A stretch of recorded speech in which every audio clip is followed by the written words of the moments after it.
This week's Dominaria's Judgment is brought to you by StarCityGames.com and the StarCityGames.com weekly sale, where this week things are half off. Hundreds of Magic the Gathering products are marked down 50%, so go take a look and do it fast before something specific sells out. Head on over to StarCityGames.com/sale from 11 a.m. Eastern, Monday morning, October 4th, through 11:59 p.m. Sunday night, October 10th, and scan the long list of things we have at half off this week. And remember, if you don't find what you're looking for this week, a new sale starts every Monday, so keep an eye on StarCityGames.com/sale for the latest and greatest deals from StarCityGames.com. What's up, everyone? Justin Parnell here, along with Ryan Overturf, and we want to tell you about the single best podcast on the SCG network. Well, obviously, Ryan, you're talking about the 540. Indeed, I am, and that is the best podcast because we talk about the best format in the history of Magic. Cube Draft? Cube Draft. Every week, we go over all things Cube. We're talking about in-depth reviews of brand new cards. The best ways to draft and think about Arena and Magic Online Cube formats, as well as ways to play with your friends and ways to play with your enemies. Also some ways to make your friends into your enemies. And cardboard takes of a variety of temperatures. So if you're a fan of structured nonsense, or if you hate it, either way, all the same, check out the 540 every week wherever you find your podcasts and right here on StarCityGames.com. This week's Dominaria's Judgment is also brought to you by Coalesce Apparel, the #1 store for Magic the Gathering inspired apparel. Take a look at their t-shirts, hoodies, stickers, and just general stylings at coalesceapparel.shop. Then use gift code SCG at checkout to save 10% on your entire order. And seriously, I want to emphasize that sticker part.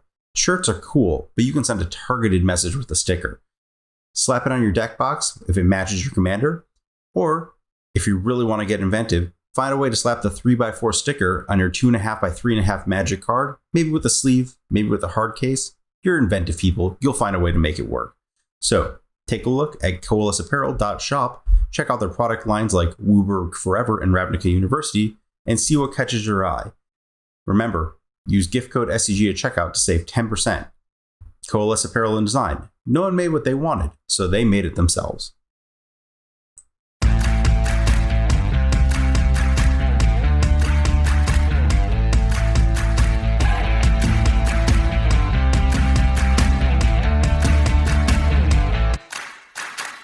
Hello, everyone, and welcome to episode 26 of Dominaria's Judgment, a weekly modern podcast brought to you by StarCityGames.com. I'm Dom Harvey. I'm here with Ari Lax, and I feel like we have played it pretty safe over the past few weeks, and it's time to throw the cat among the pigeons. And so, what better way to do that than everyone's favorite recurring modern topic here, and that's tier lists. Oh, yeah, it's great because you get to provide relevant info, which is these are the good decks. But then if you make it go long enough, you provide the part where you say someone's deck is bad, and then you get all the Twitter engagement. So you just get the best of both worlds. I almost feel like this isn't as much of a Twitter phenomenon, which, given how good Twitter is as a platform at enabling drama and just completely nonsensical discussions that don't need to become as heated as they do, you'd think this would be a much bigger element of that, but I feel like this is much more a relic of the mid-2000s forum days, where this was the best way to just spark an argument that lasted for pages and pages on end. Yeah, I think the Facebook comment section is really where this reached its peak and is probably the reason many places have disabled them, among other things. Yeah, Facebook comment section, the ultimate endpoint for everything that the internet was designed to be. So, we all end up there in the end. But that's going to be the topic for our main segment. And of course, we want to kick off the show by going over the recent results since last week. So recording here on Sunday night, we have exactly 1 out of the 8 decks from the Sunday top 8.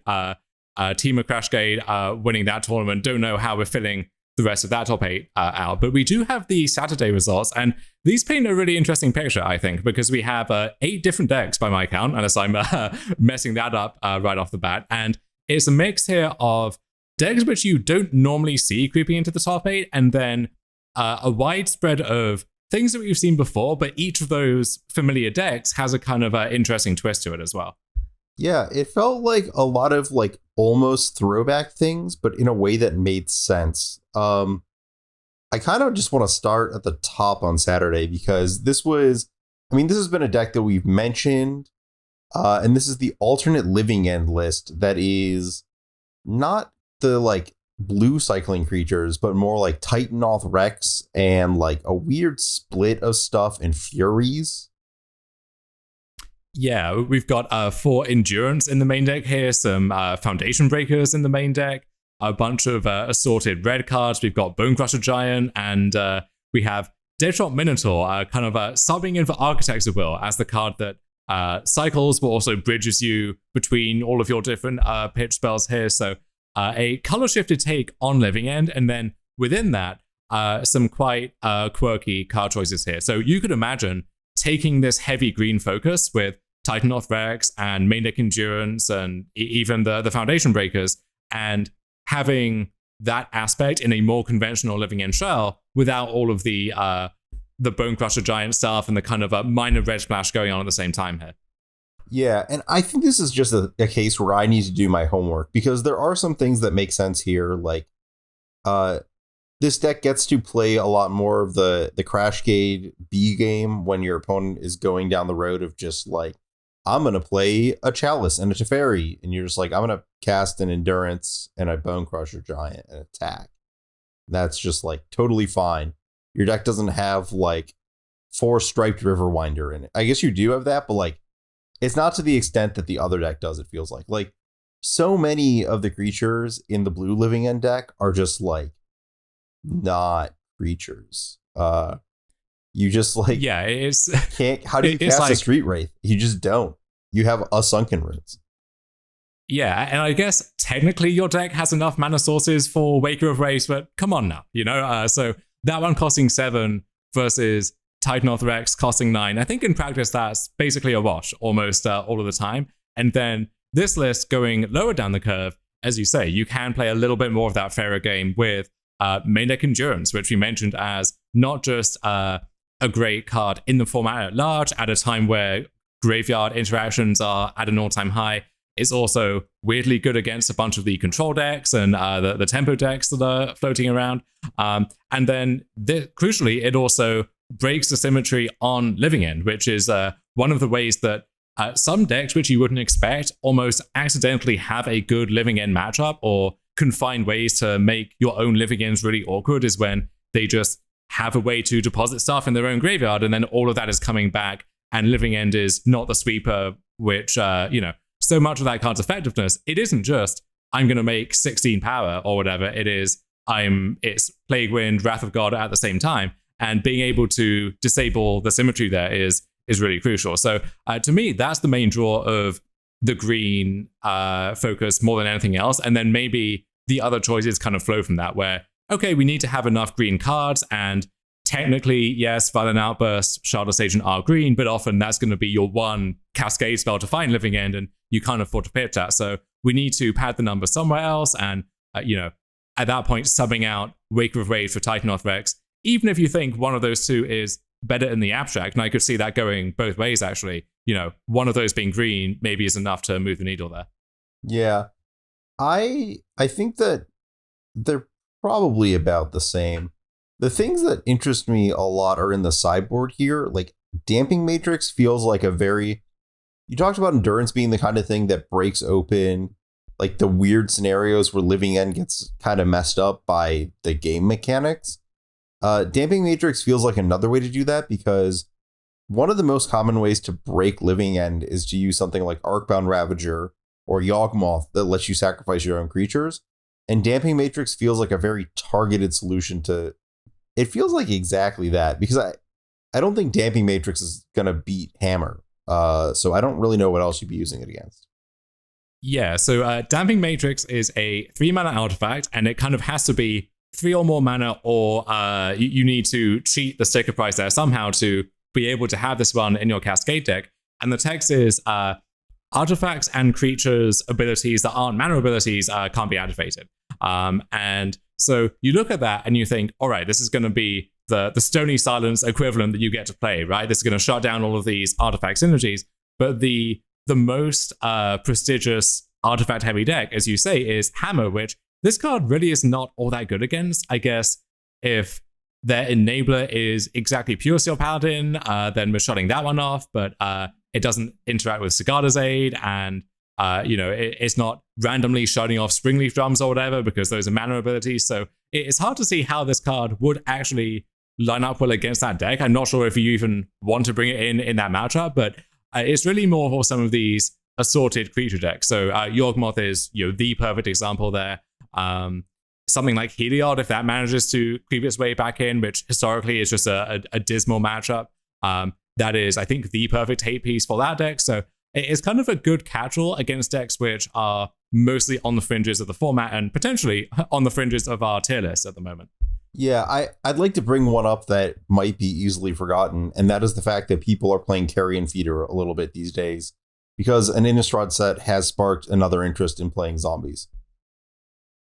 That's a good point. Yeah, and even though it actually does not interact all that well against Urza Saga, it might line up well against the part of the Saga decks that you actually care about, where if those decks are biasing their graveyard hate towards stuff that they can find off Saga, like Nile Spellbomb, Soulguide Lantern, Relic of Progenitus, and they have just other random artifacts that would hit. So usually those more grindy Saga decks are also Mishra's Bauble decks. Maybe that's enough of a crossover to justify a spot there. Yeah, it does a lot. It does less than you think it does at first glance, but then like more than you would think it does after you dismiss it. That might be like a useless description, but that's kind of where it fits. Yeah. So some other notable features of this specific take on Living End. So this is very much a Temur Living End deck, where in the past, especially these like grief-centric versions and so on, these are in the Temur colors because that's where your cascade spells are. But mostly you are a mono blue deck, and then once you have to dip into these other colors, maybe you free roll some of the cards in there too. This deck wants to be in red and it wants to be in green. So this deck has two forests, like two basic forests, which the basic forest, it's always been a question of, can you even afford that in your regular Living End deck with the same land count here? And this deck says, I want not just one of those, I want two of those, because I have enough green spells, and I guess specifically Endurance costing double green is a big factor there, that I just want to be able to cast those things. And in the sideboard, we have Blood Moon, which in the Cascade Mirrors, this is, in my experience, one of the ways that the Rhino deck can actually steal some wins against Living End, because that mana base usually cannot support having the basics necessary to cast its Cascade spells. It has to be very non-basic heavy. And so sometimes you just have turn 3 Blood Moon on the play and you steal games that way. Whereas this version of Living End is also a Blood Moon deck. It has enough confidence in its own mana base, justifiably or not, that it wants to have access to that incredibly powerful tool itself. Yeah, that is... it's also worth noting that once you start going heavier on the red cards, Blood Moon... you talked about like needing the specific lands. The reason you need those specific lands is to like double blue cycle on turn 2. And once you start dabbling, you might just be sort of mana fixing yourself with red mana. It's not a huge cost anymore. Yeah, we also see a copy of Valakut Awakening, which I know some of the early post-MH2 Cascade decks of every variety started to dabble in. As those decks have become more lean and efficient, and the format has become more lean and efficient along with them, that has kind of worked its way out of the equation. But that effect in a Cascade Shell is still very powerful, I think. So interested to see if that has a home, not just here, but also in future more regular builds of Living End or even Rhinos potentially. I think it's more important in Living End than in Rhinos, because with Rhinos, like, you can cascade. You don't need to cascade. You can just suspend your Crashing Footfalls and wait, and it's fine. This deck literally can't suspend Living End. So, like, if you draw multiples, like, there's games where your opponent will counterspell one, and you'll need to, like, actually get to the rest of them. And the Grief Living End decks, obviously, like, they'll just, bin a Living End to Grief and, move on with their life. But this deck, like, might actually need to put them back on the bottom, like, actually get somewhere with that. It does come up from time to time where, like, the Living End deck dies because this is just a warning to think about.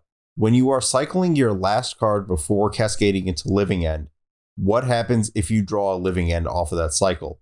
And there are times where you will do something silly like cycle Striped Riverwinder in response Violent Outburst, because if I draw my third living end, I lose on the spot. And I think that Valakut Awakening is like hedging a little bit against that here because you can afford to. Yeah, you don't even have that chip in a chair style dream with the one Sunken Ruins in this mana base, because we certainly can't fit that one in here. And yeah, I think you run into a lot of spots playing with and against Living End where the game, by all rights, should be sewn up, and there's this sense of dread as they put their Cascade spell onto the stack, or like let's say you know through some means that they have a Cascade spell that you can't deal with, but they've gone through all of their living ends, or they hit the reverse one outer where they draw the living end, and it's actually not all that unlikely because they're cycling through a bunch of cards in the meantime. So especially if you're going to have 3 copies of living end rather than 4, and in the I'll call it the black version because technically you have black mana, but if you have Griefs as a way to pitch redundant copies of Living End, where you're actually not that unhappy to draw them some of the time, then that makes that a little easier to stomach. In a list like this, where Living End just is a dead draw, unless you have the Awakening to pair with it, you kind of want to cheat on your Living End count, but then sometimes you get into those games where you're facing a wall of permission and you have to go through several copies just to have the first one resolve, or you're in some super convoluted longer game where you need to Living End once, and that in 4 or 5 turns from now you will need to Living End again, and having that option just randomly shut off at the worst possible time is a really tough spot to be in. Yeah, if you're playing with Living End, you're just going to like lose the hard way a few times, and you'll sort of get it eventually, but like there's just a lot of weird ways to lose the hard way. Speaking about that, I think that one thing this deck does that the other Living End deck might do a little worse, I think that there is a place for subtlety in the current metagame, in the Living End decks. Just the way that people are sideboarding in hate. I've had the experience where like I'll resolve Grief and I'll be in a spot where like I'm able to take one piece but not the other. But if I had subtlety, I might be able to force them to like tap down on mana for Teferi, or like, you grief them and their hand is like endurance, green card, but you might be able to strand them with like only being able to cast 1 endurance if you have subtlety. And I think that shift here is kind of maybe a statement being made.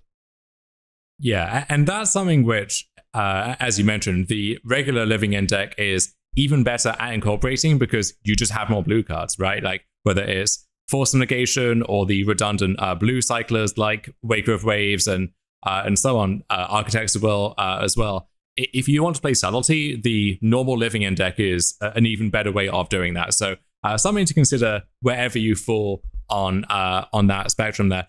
In second place, we have Elementals, but with a few interesting twists of its own here. So this list by Kai Jimmy has Eladamri's School in the main deck, and this is a card which I have kind of wanted to work into Elementals for a while, or at least some kind of the ephemerate, evoke creatures, creature toolbox kind of shells, because I think that card is just underrated in general, but also very good at enabling what Elementals wants to do, where, the difference between the games where you have turn 3 Risen Reef or you don't is like night and day sometimes, and then there will be times where you really need to find the Solitude or the Fury to pair with your Ephemerate, or you're against one of these linear graveyard decks and having the 1 copy of Endurance and then having those extra virtual 3 to 4 copies of Endurance could make all the difference there in game 1. And then you can still also do the thing of like fetch my Mole Drifter and then Ephemerate that if that's the route you want to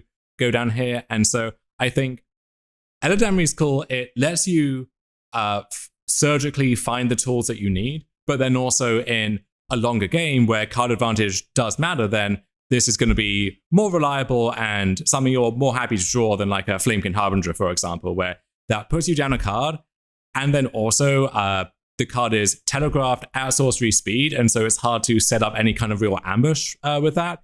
Whereas with Eladamri's School, you can, pass a turn with Call and Ephemerate, and then if you need to, push the panic button, you can find the Solitude and set all of that up at instant speed. Yeah. I think the interesting thing about this list is the absence of Teferi and Utopia Sprawl, two cards that have kind of become staples of the archetype that weren't always staples. And like when I was talking about these lists feeling kind of throwback in ways that sort of make sense, that's one of the things, because we've gone a couple weeks without seeing a significant amount of Cascade decks up until this Sunday. And I don't like Teferi a ton against the metagame at large if you're not actually KOing the Cascade decks with it. So if you're going to trim that, that's good. Utopia Sprawl, I'm a little more attached to. Yeah, Teferi, I think, in a world where blue-white control and variations thereof is a big player, then it gains a lot of value there too. But even that has died back down a little bit from that initial hype from a week or two ago. So between all of that, Teferi is not the all-star that it once was, and I have been finding it increasingly awkward against basically everything else. Maybe that's fine. Maybe if the floor is reasonable for the most part, and then the ceiling is it wins the game on the spot, then you'll take that. And there are certainly some elementals in this deck where it's like, do we need the one Omnath Locus of the Royal? How many Voice of Resurgences are you really in the market for? So you can find the room for that stuff, I think, if you want to. Utopia Sprawl is... I don't know where I fall on that. I tried cutting it a week or two ago, and what I found was when I had it, it was often very awkward, and when I didn't have it, I miss it a lot, because that jump up in mana for whether it's turn 2 Teferi, actually, and that pairing, I think, is important, especially against the Cascade decks, where if you have turn 3 Teferi on the draw, that's going to be too slow a lot of the time. But I think Canister's move towards Moldrifter makes even more sense when you have Sprawl in the mix, where you can gas back up on turn 2, and it's much easier to take off turn 2 to do that than any later turn. And then, when you get into those mid-game positions where Utopia Sprawl is just more air in your deck, you then also have more card draw to kind of work through that. So I think that's a natural way to build the deck if you want to lean harder on either of those cards. If you don't, though, I think this is a fine way to take the deck. I don't think Sprawl is a sacred cow. That being said, I think this mana base is still a little risky for my liking, where, it's a Cavern of Souls, Wrenn and 6 deck, and you want to have your respective basics. You've got the one island, the one plane, so casting Wrenn and then having the fetch land to pair with it is not trivial here. And I was finding that the main draw to Utopia Sprawl for me was you really need to get to at least 3 mana with a set, because otherwise you're just not really going anywhere. But you can't really afford to have a much higher land count either. So squaring that circle is difficult, and Utopia Sprawl, in theory, is one way to do that. Yeah, the problem with elementals is always that, like, you have a bunch of free spells, but you don't have any other relevant cards that cost less than 3. So, like, you're just kind of throwing away cardboard for the first couple turns if you need to do anything. And it's kind of dicey. The Wrenn and 6s in this deck are something that's also, like, kind of not exciting to me. So maybe that's the place you want to look for Utopia Sprawl fitting in the deck, even if it makes your Furies worse. But yeah. I don't mind Wrenn and 6 so much, because especially against those control decks, it's giving you back some of that equity that you lost by giving up to Teferi in the main deck. It's a red card that pitches to Fury, which is something that other lists are a little light on. And this list still, because, we're losing Flamekin Harbinger and we're picking up Wrenn and 6, which it's not a straight spot, but in terms of your red card count, that's kind of a wash. And so, if you need to be evoking Fury early, it's usually as an emergency, you need to have a red card. And so a backup copy, or even the first copy of Wrenn and 6 can come in handy there. And with this deck being as mana hungry as it is, often you don't just want the third land, but you also want the fourth land, or you want to set up your turn where you go Omnath into fetch land and then play a 5-drop. And so past a certain point, additional lands still do have a lot of value. And so Wrenn and 6 being like a divination for fetch lands has some, has a lot going for it too. Yeah, my issue with the card here is just like you don't have the strongest suite of stuff to flashback, even if Eldamri's Call helps a little there. And like, you don't have value land so much that you're getting back. So like, if you just have Ren and 6, it's not really doing a lot. You're still leaning on the same other cards to get you somewhere. Mm-hmm. Yeah, let's jump a little bit further down here. So we have Yawgmoth in 3rd, Jund Saga in 4th, and then in 5th place we have a No-Frills Affinity deck. So none of the Neoform into Craterhoof Behemoth nonsense that people are understandably excited about. None of the I'm going to call my deck Affinity because of the historical legacy of that, even though the Affinity mechanic does not show up in this deck. This is an Affinity deck. You know, we've got actual factual Frogmite making an appearance here alongside, you know, Mirror Enforcers, old and new. And beyond that, yeah, just Cranial Plating, Galvanic Blast, just a bunch of the stuff you would expect to see in a deck like this. So it's cool to see this doing well, but I'm not quite sure what the selling point of this deck is meant to be. I think that it was a hole in the metagame where if Cascade is low, there's not a ton of Force of Vigor to really punish you for playing Affinity, and no one's playing like any of the Stony Silent, Shatterstorm, Collector Oof stuff. Like, I think that if you look at, I just want to double check the Yawgmoth list, no Collector Oof, there's a couple Force of Vigors, but Outland Liberators blowing up artifacts. This is my best sell that I've got, is no one's destroying artifacts in like a really massive way. That said, I do like this deck better than the Neoform one. Like, my issue with the Neoform version of this was that you had a bunch of cards that weren't artifacts, and then a bunch of cards that were free if you controlled 7 artifacts, and just like the math didn't work out to like draw like a Neoform and a Craterhoof Behemoth and then like still cast your Sojourner's Companion. But this deck is just all artifacts all the way down, so that's pretty good. Like an untapped artifact land and Treasure Vault, pretty great. That all said, I don't really know if it adds up to enough to actually win reliably in Modern, and I'm kind of skeptical of the actual 0 Nettlesys. Yeah, to me, that was the card that makes me want to play a deck like this, as opposed to Hammer, which is in a kind of similar space, or any of the other like linear creature decks where, you know, even Hardened Scales or something, right? Like, absent any other incentives, I'm going to want to play that deck most of the time over something like this. And this deck leans very heavily on Cranial Plating, and Nettlesys it's not like a strictly better Cranial Plating. There are some trade-offs there, but I want both. I want to be, you know, maybe the full 8 even, ideally. And I just think that without the help of those cards, you're not getting it done with Memnites and Frogmites most of the time. You do need these heavy hitters to draw you into this deck. And if you go back to like 2015, 2016 Modern, where Affinity would beat most people in a fair fight if they didn't come heavily prepared, I don't even think that's true anymore. I think a lot of decks are just so powerful nowadays that even if they don't have dedicated hate, they can just go toe-to-toe with you and come out the victor there. Yeah, like, you'll notice there's no Arcbound Ravagers in this deck. Like, you've got 4 Cranial Plating and 4 Urza Saga, and then the best thing the rest of your deck can do is some 4/4s and some deal 4 damages and like Bowl Drifter and Thought Monitor. That's not like anything special. So I would want a little more.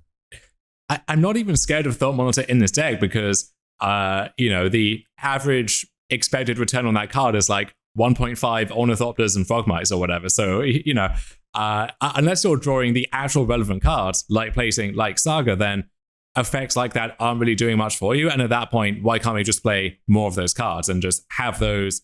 And, you know, Nettlesys in particular, it's a big threat by itself, and then it makes every other just random thing you have lying around into a massive threat. And so to me, if you told me you had to play Affinity, that would be the reason why I might actually be okay with that, as opposed to this kind of approach. Yeah, I wonder if the issue is that you only have 18 lands, 4 of which are Sagas, and like drums in your little stretch there. The one other thing I will note about this is that I really, really would want, is there just not one in the 75 at all? There's just no Soul Guide Lantern. Yeah, we've got some relics in the sideboard, but okay. I would want at least one of those effects in the main deck, I think. Yeah. And yeah, I mean, you can debate the right mix of those. I think in an actual Affinity deck, the first Tormod script probably goes a long way. Yeah, I think I would want at least one that I could find that is free, just under the assumption that, like, if I have an Urza Saga draw where I'm not going to hit my 4th mana on the turn that it's going to fire off, which is very likely with this land count, I want to be able to just have, like, construct, free Graveyard Exile. And that's, like, the setup that's going to win a game. Yeah, so you could actually convince me to play an Affinity deck. I think I'm going to add that one to the list to get to at some point, but I think I would build it quite differently from this. Moving down the rest of the top 8 here, we have the a blue-white control deck in the kind of mold that we've seen recently. We have the Wafo Tapper approach to Esper Reanimator, where 4 Mold Drifter to persist a lot of the time, counterspell, there's this broad mix of interaction, so seems like that is becoming a proven recipe. And then rounding out the top 8, because this has to happen every 3 months by statutory law. It is Ad Nauseam, which this is going to derail. It's like people learn their lesson every few months about the fundamental flaw that a deck like this has, and then it puts up a result just often enough to make you doubt yourself and think, well, I'll do my due diligence here and I'll hop in a league with it. And then within one match of that league, you quickly realize, everything that you already knew this whole time. Yeah, this is the classic, like, the roulette wheel hit green last time, so wait, the odds are still best that it's going to hit red or black. I want to rewind to the Wafo style Reanimator deck, and I think that there has been a slight concession to an issue that deck had. There's 2 unmarked grave in the deck instead of 0. Which is basically that the original deck's only discard outlets, I believe, as you mentioned, were Faithful Mending and on the draw, use a Mole Drifter. So that's probably a pretty big development. I like this sort of hybrid. I don't want to call it hybridized, but it's sort of hybridized list. Yeah, I think 2 might be a good number if you want to split the difference there, because you don't want to get in that scenario of you draw several unmarked graves and just finding ways to convert all of those proves to be an issue. But being able to just goldfish with your A+B unmarked grave into persist combo, I think having that option is really appealing. In that vein, I've seen a few people kind of tilt hard in the other direction here, where you go with the heavy black focus, you go with the Priest of Felrice ephemerate stuff, but then once you work Mold Drifter into the mix there as another part of that equation, Ephemerate gets a lot better, Priest of Felrice gets a lot better. You can then load up on a bunch of Griefs and Solitudes because you have the tools to work with those. And then also you're just drawing more cards on average, so you have cards to pitch. And then if you do draw too many, then you have Faithful Mending to kind of cash those in and sift through more cards. So that's an approach that I want to revisit again too, because I think that could have some merit. Yeah. I also noticed this deck doesn't have the chalices that Wafo had. It has Thoughtseize instead, and that is yet another discard outlet. So good stuff, moving in the right direction. Mm-hmm. And then that about does it for the top 8 here, and honestly for most of these results, but I would highlight 2 decks that just missed out on this top 8 here. So in 10th place by Soulstrong, we have, I guess, Blue Moon featuring the Thing in the Ice and Dress Down combo. So the way this works is you flash in Dress Down at the end of their turn, you play Thing in the Ice, it now enters with 0 counters on it, and so the next spell you play is guaranteed to flip the Thing in the Ice. So you get to accelerate into that a lot further. You get the free wins that Blood Moon has always given you, and then we're just rounding out the deck with the good cards. Consider, Counterspell, Archmage's Charm, and I think especially with Consider in the mix, this has always been a deck that leans quite heavily on Snapcaster Mage, and it's much easier to do that now. You always had Opt, but I think Consider just pairs so much more neatly with Snapcaster, where maybe you see a conditional card which you don't want now, but you're going to want for your second Snapcaster in a few turns, and so you get to place that effect exactly where you need it to be. Yeah, I think that I want to let people know that you have to wait until after the Dress Down leaves play in order to cast another spell for Thing in the Ice. Don't mess that up. It's worth noting that you have 4 Consider and 3 Ops, so you're just full on doing the thing. And the other card that I don't recall if it was in this deck the last time we talked about it, was Hall of Storm Giants. And we've just seen that card, put up good work, just, clocks people down. So another card that solves some of the Blue Moon problems where your deck just like can't actually win the game, but it's okay at not losing. A 7/7 creature land does a lot of work there. I do like the squeeze in the 75 of Blood Moon plus Spreading Seas, where sometimes one or the other would be good, but hey, when both are good, you are really you are really having some fun. Yeah, just the full on hard lock when that happens. And you said you had another deck you wanted to point out. Yeah, so this is just hopping back one spot to the Big Moke here in 9th place with Niv Mizzet Reborn, which we mentioned maybe looking for a home for General Ferrous Rokerich a week or so ago, and sure enough, we see 3 copies here in this main deck, along with whenever you see a 5-color Niv Mizzet deck list, there's always stuff that you have to nitpick about it because just the constraints of the deck and the incentives that it gives you leads you to make a lot of unconventional choices. So, for example, I'm not too high on these growth spirals in this 24 land deck where we have a bunch of basics that don't cast the growth spirals. It feels like that could end up causing a lot of issues here, and I don't know how functional the mana base really is or the spell base, honestly, but I think as always here, the first 50 or so cards are really, really good, and they get your foot in the door there, and if you can optimize those final few slots, then I think this is actually a decent contender. Yeah, I think that it's benefiting from the slight drop in the amount of hammer and burn in the metagame, and I guess just like Ragavan decks in general. Like, the problem is that this deck's going to struggle when your opponent's going to start coming at you with 1-drops really fast. It's going to do better when your opponent is like giving you a little bit of time to breathe and then leverage some card advantage. I actually like Growth Spiral, but not with this land count. I think that you do want to accelerate into doing some kind of stuff. And like General Ferrous is technically a 3-drop, but ideally you're casting it and another spell that turn, which is kind of like a 5-drop. So yeah, it's a little iffy on that front. So Growth Spiral helps there, but I'm not like the most excited to get into grinding matches with this deck, but I appreciate that there's updates being made to it for the people that do like this kind of thing.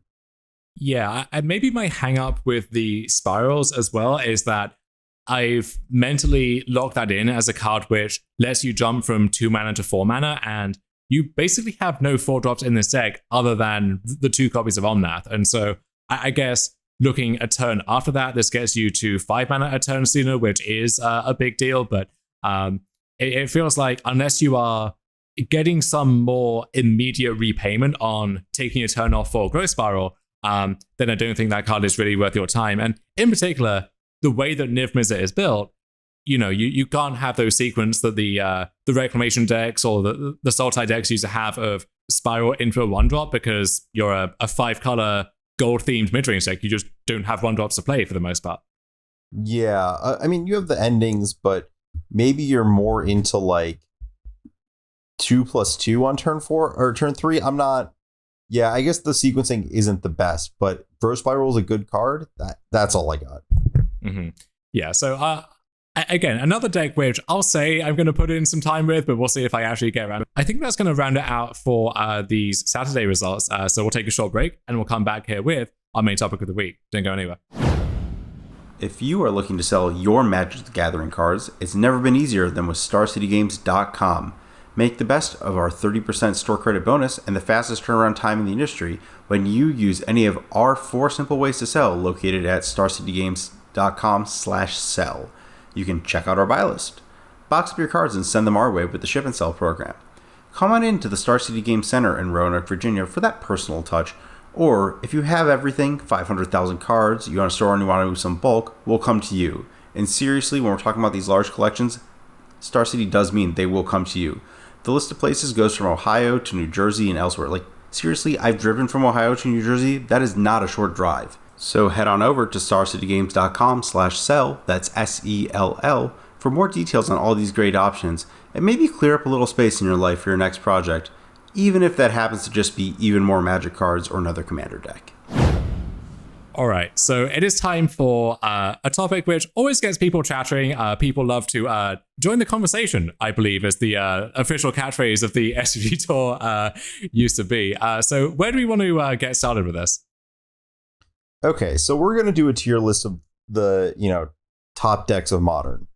And I don't think there's anywhere else to start besides the top. Like, we're going to use the S, A, B, C, D tiers as opposed to like, I don't want to use numbers. You can't do like A.5, but people start talking about like, 1.83 tier with numbers. And we're just going to stick to letters. Yeah. They're just what they are. You can't like slide a new one in between. Yeah, tier 1.5 is a cowardly hedge to avoid offending even more people than you have already. So we don't need to bother with any of that. But what I think we should bother with here at the top is defining exactly what we mean here, because I think a lot of what gets people riled up is when you say a deck is not in a certain tier, are you saying that this deck is completely unplayable and you are a fool and a rube if you choose to play it? Or are you just saying that it doesn't have certain qualities that other decks in that tier do, and that it's still a respectable choice? And for me, I think the crucial dividing line is there are many decks in specifically Modern as opposed to maybe any other format where depending on specific factors of like the metagame at your local store, where if one deck is massively over or underrepresented, then you can make some exploitative choice that really takes advantage of that. And you see so much variation at the local level where, and that's part of why I think Modern has that extensive buy-in and people have that sentimental attachment to it because you get to play your deck, right? And maybe it's strictly speaking not the best choice. And if you had perfectly liquid card access for a tournament, you should probably choose something else. But hey, at the local level or given certain specific circumstances, it can be a great choice. And so you can move forward with that. But I think for me to earn a place in one of these higher tiers, I want a deck to have a little bit more permanence and to be less conditional. And so, if I'm putting a deck in certainly one of the top 2 tiers here, I want this to be a deck where I could take this to any kind of Modern tournament blind and not just hate my chances depending on what I see.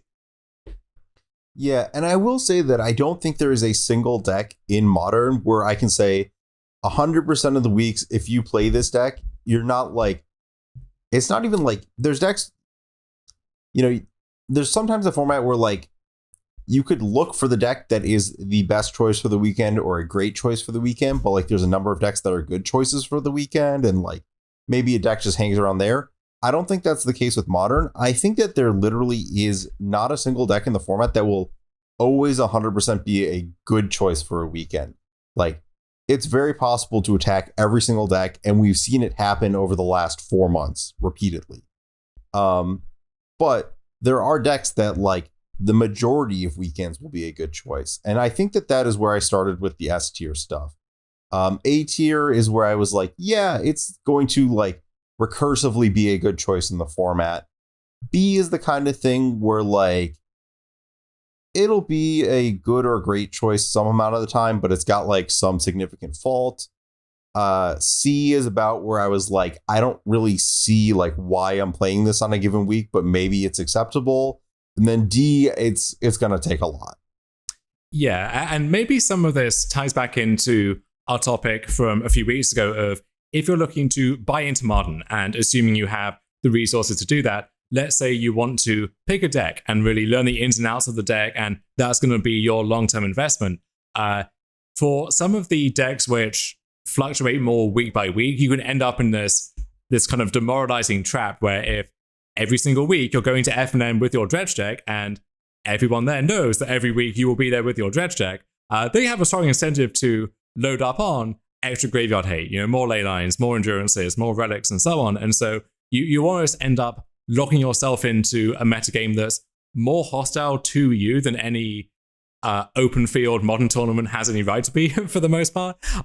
Whereas there are other decks on this list where even if they know that they will have to face you on this deck, there isn't all that much they can do about it. And so that's not a necessary feature for a deck to have, but in terms of longevity and consistency, then that's going to be one of the main priorities for me. Yeah. So do you want to fire off with some of these S tier decks and we can just get cracking? Let's do it. Yeah. And I think for the most part, our lists at the top will have a lot of overlap, but the points where they don't might actually be the most interesting subtopics to dive into here. So opening out the S tier, I have Hammer Time. And this is a deck which I think the format can adjust to and has had to over the past few months. And so I know certainly those first few weeks where the deck really burst back onto the scene, and it was known before, but it was kind of known as a gimmick deck, right? And when people realized that Urza Saga really pushes this deck to the extreme, and with the help of other stuff like Esper Sentinel and so on, those first few weeks with Hammer Time, before the format had adjusted in a big way, it was just like printing money. It felt so easy for so many people, and I would see several people on any given day on my timeline saying, yeah, I'm on some like 15-0 winning streak with Hammer Time, this deck is broken, and I believed it. And usually those results can be somewhat exaggerated, or it's okay, well, you were on a heater today, but let's check back in tomorrow and see how you do then. But I would see those results and think, well, yeah, that checks out to me, and you will probably continue in this vein until people actually take this deck seriously. And even though they are taking it seriously now, as we saw over the past few weeks, the deck is still very, very good and can weather the storm of hate for the most part.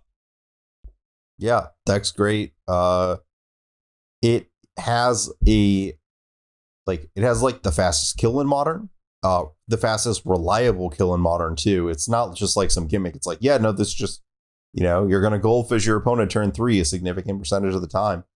It has like insane resiliency, insane redundancy, and it has like a bunch of gameplay to it, and like the better players do win a lot more with it, and it's just great. I don't know, it's the best deck in the format in my mind, like broadly.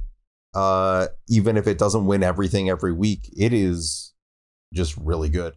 Yeah, and I think it's a deck which, if you plan to, let's say you're playing a big Modern tournament in 6 months and you're agnostic at this point as to what your deck choice should be, I think it's worth your time getting in some reps with Hammer now, because if you decide 2 weeks before that tournament that, all right, I'm locking it in, I'm going to play Hammer, you want to hit the ground running. You don't want to be having to learn all of this on the fly. And I do think it's worth having a sense of what those play patterns look like from both sides of the relevant matchup. So, if Hammer versus Murktide is a matchup which you're going to be facing over and over again, I think it really helps to have a lot of reps in with that matchup from both sides of things, so you know how to bob and weave around the common interaction and how to, because the strength of Hammer is your curve is so low and so lean, and you can threaten these kills out of nowhere. And so the interaction that people need to have in order to fight that consistently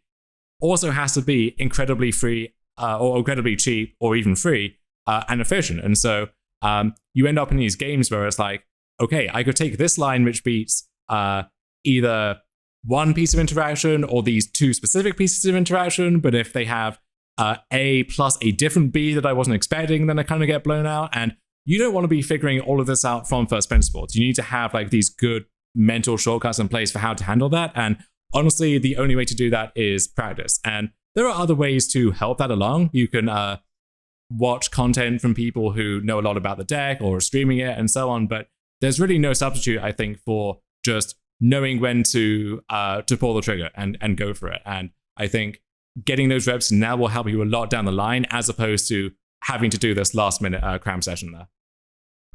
Yeah, absolutely agree there. And I think it's, I would advise having another person involved in some way, because I think that it's worth, the decisions are kind of, you want 2 people to take a look at the scenario.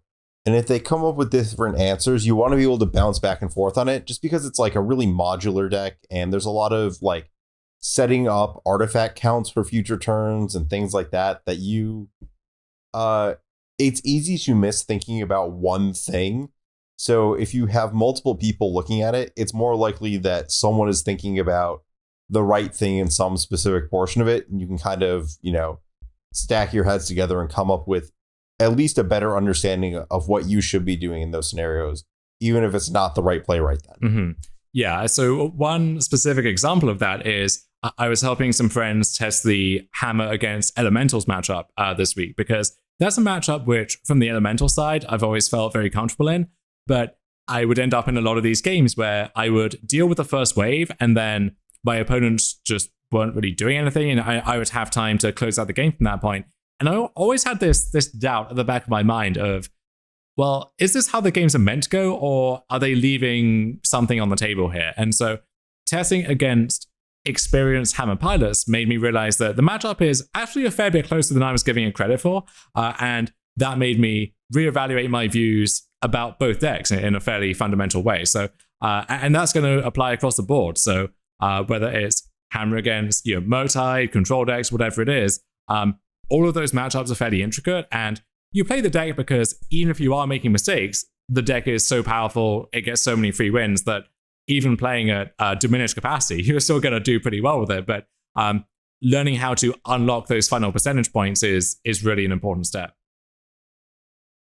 Yeah, there's just like a lot along the way to learn. Like, it's not the kind of thing where like, I think the wins are a little harder than just like free roll, the like tradition, burn has this kind of difficulty curve where like, if you play burn at like a 50% efficiency, you're getting 80% of the value. And then the rest of that value like very slowly creeps. I think it's a lot more flat with Hammer Time, where like, if you're playing Hammer Time at 50% proficiency, you're leaving a lot on the table. Mm-hmm. If you're playing it with 70 or 80% proficiency, you get a lot. And then even further on, like, it's a pretty linear progression. Yeah, so I think Hammer's place in that top tier is really impossible to argue with at this point. What is joining it in that top tier? What else did you have there?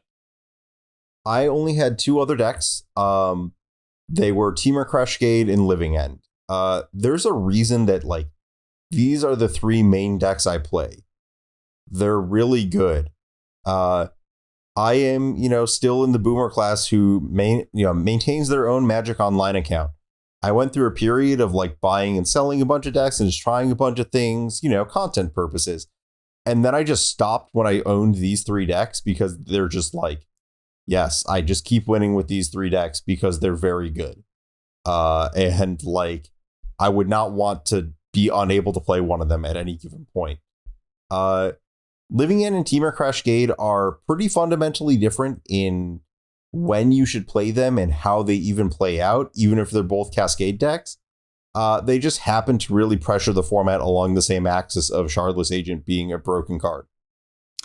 Yeah, and it's fun to think about that time period where we saw Shardless Agent spoiled, and we knew that there were going to be some things you could do with Cascade, but there were so many other hopes for it, right? Like, does this go in humans? Does this go in some kind of like domain zoo deck? Can you do the artifact stuff with it? And it turns out that no, you just do the same thing you were doing before, but now the mana's better, and you have good colors for all of your pitch spells, which really improve these Cascade strategies even further. And you could have been doing this the whole time with Ardent Plea and stuff, right? And people were doing this with the blue Living End deck just in that tail end of the format before MH2.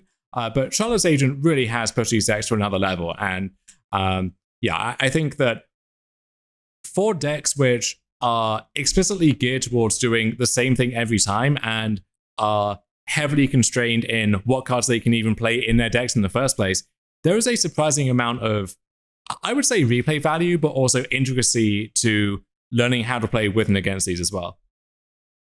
Yeah, they're certainly easier than Hammer Time. Like, the number of actions you're allowed to take in a single turn is much lower. But yeah, it's worth, you're probably going to want to put a little effort into learning them. Living End, I think, is a little harder than Temur Crashgate because it's a little more outside the like realms of like normal combat Magic and a little more binary in the output. Like, you have produced enough things to kill them when you cast Living End, or like your Living End hasn't resolved, as opposed to like, I've got some 4/4s, let me like declare attackers. But yeah, I think those decks are both great. Did you also have them up here? I had Living End. I was a little unsure about Crashgate. So in advance of this episode, I played the deck in the challenge today just to, get some proper reps in a less noisy environment. And I felt the deck was like, it's clearly very good. I think it does have some structural flaws in the sense of, even though it's a more well-rounded deck and you do have a better fair game plan, I don't know how much better that fair game plan actually is in practice than the Living End, just like get scrappy with Curator of Mysteries aspect. And I found the Living End is a just more powerful and more consistent deck at doing its thing for the most part. And so there are certain matchups, I think, where I'd rather be on one than the other. But in terms of just abstract fundamentals, if I had to pick one, I would pick Living End and not feel too guilty about that. Yeah, I'm in a similar boat. I just have a lot of respect for, there's a window of like, Living End is really good when there is not enough hate for Cascade or Graveyards, and it's just like free wins all day. You were talking about, printing digital money with the Hammer Time deck. Living End has the ability to do that. Teamer doesn't, but it extends the window of hate that you get to play a fundamentally broken Cascade deck into. Like there's a gap where like people are showing up with like Urza Saga plus like the right hate cards for Living End, and like Saga is finding the graveyard hate, and it's just a giant mess where like you could just play Crashcade, it's fine. Like they don't have Teferi and Chalice in their deck. And then there's some point where like you should just play neither Cascade deck. And that like window is what has me keep Teamer Crashcade up here, because it's still really good, and there is like a pretty fundamentally solid window where it is the best deck to be playing, on top of like having this being a generally good choice a lot of the time. Yeah, so if we were going to indulge in that like tier 1.5 business, then that might be exactly where I would put the Crashgate deck. I don't think it's quite at the tippy top, but it's certainly hovering around the fringes. But we're not going to do that on the show, so we have to make some hard choices. And if I have to move it into one camp or the other, then yeah, I think you can expect to see this deck continue to show up for a long time to come. I know that rounds out your entire top tier here. I think I would still put Is It Murktide in there as well. I've not been especially impressed when getting reps in with the deck myself, but I've grown to accept that decks like this, I just in general find scarier and more impressive from the other side. And I don't know if there's something like systematic going into that. But I think this deck is just incredibly solid. And you can think of obvious ways to attack all of those clear S tier decks, right? So both of the Cascade decks and Hammer Time and really anything else you would want to put in there along with them. I said before, and I'll stand by it, I think Is It Murktide is, it has the best blend of both just outright power and unexploitability, where even if people really are taking aim at you, there's only so much they can really do, as opposed to, someone really decided to show up with, 4 Force of Vigor and such this week, or no, they really didn't want to lose to Living End yet again, so here's Chalice of the Void and Rest in Peace and yada, yada, yada. Yeah, I have also not been the most impressed playing with Is It Murktide, but unlike you, I've also not been super impressed playing against it. I only have it a tier down. I don't want to say it's bad. It wins a lot, and when I say not impressed, it's not just my level, when I say impressed, it's somewhere in the high A to S tier here. A deck can be very good across the board and not be something I'm impressed with. And that's kind of where I have Is It Murktide. I think that it's, you talked about how it took people some time to adjust to Hammer Time existing, but it's still really impressive and dominant. I think it took a lot of time to adjust to Is It Murktide existing, because it asks some pretty specific questions of beat Ragavan, beat Murktide region on the other side of that, also handle other 1-for-1s in a weird way. I think that's just something the format has found ways to do. And it's not so when we talk about Hammer and these Cascade decks, the answers are very specific. I think with Murktide, the answers are really general, and you don't have to warp your deck in any way. You just have to make some basic decisions. Yeah, you can't really show up with any specialized tools, but you also don't really have to. You just play either you play good honest Magic and you try to beat them on that axis, or you're the Hammer Time deck, you're the Living End deck. You try to find a window to do your thing in a way that they can't respond to in that one moment. And so in that sense, you don't need to be doing anything out of the ordinary to attack the deck the way you do with something that is more explicitly linear. And that's a trade-off, as always, between these synergistic decks or the linear decks and the good stuff decks, right? It's how specific the tools are that you need to beat them.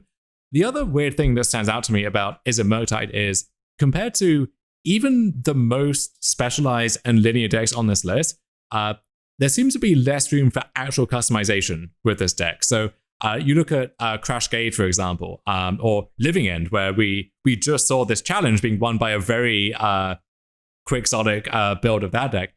If you told me, or if you asked me, which of these two decks is going to have more room for flexible card choices, is it the tempo deck in 2 colors with a clean mana base that can basically cast whatever it wants and dig for whatever it wants? Or is it the deck that has to spend a bunch of slots on a linear plan while also operating under this very unique and constraining mana value restriction? You would think it would be the tempo deck, but instead we're seeing, Doomwake put a new card in his Rhino deck every week, and meanwhile it feels like these Murktide decks, it's just like the same 56 to 58 cards, at least in the main deck, and then I guess you have some flex slots at the end there. Yeah, it's weird, and I think it just has to do with so many things being locked in by nature of like, well, these are the cards that are good, and some of it's just like the nature of is it having previously is it decks have had like notable holes in their answer bases, and you have to fill those with very specific Modern Horizons 2 cards like Counterspell and Unholy Heat, and then like these are just the best creatures, and then from there you need like the very specific enablers. And then it all adds up, like once you're like, well, I need to cast Murktide and enable Dragon's Rage Channeler somehow, and then from there, it locks in a lot. That makes sense. We have seen some innovation in the form of the Murktide Saga decks that people are experimenting with, and I think those show a lot of promise, and potentially that could be the thing that jolts this deck up into the top tier for sure, no doubt about it. That is a fairly radical step to put Saga in the deck, and then with all that implies, I wonder if the normal Murktide deck has actually reached its final form, though, where if there are maybe not even the main deck, but just weird sideboarding plans you can do, or other things to add a new element to that deck that is missing at the moment.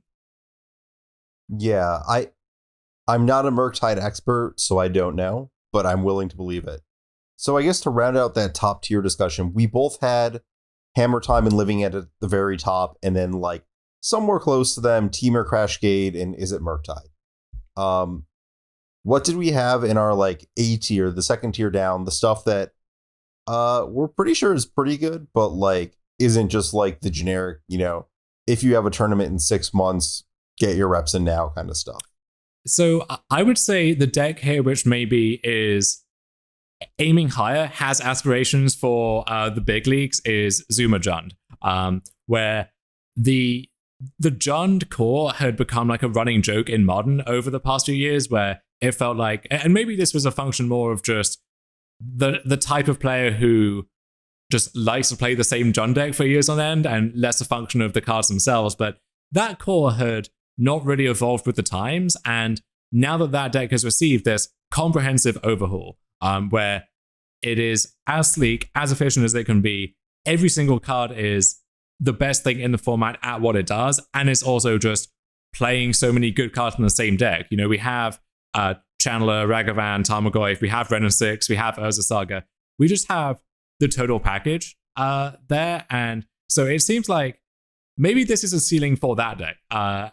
And like, what are you going to do now? Are you going to put even more good cards in it? Because it feels like we've kind of maxed out that plan already. So maybe there's not too much room for it to get higher, but I think the potential to rise there is maybe people just not playing this deck as much as they should, honestly. Because for as much as people love Jund, I think it is a specific type of player who loved a specific type of Jund for this extended period of time, and people maybe are not switching to that deck as much as they should be.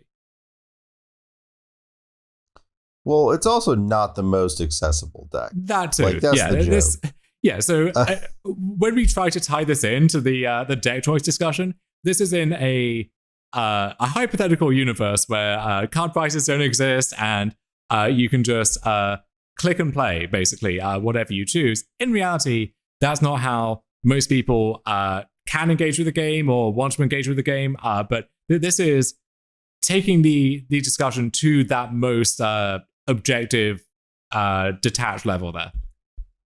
Yeah. I have like some very specific issues with this deck. I recognize its power, which is why it's like so far up. But I think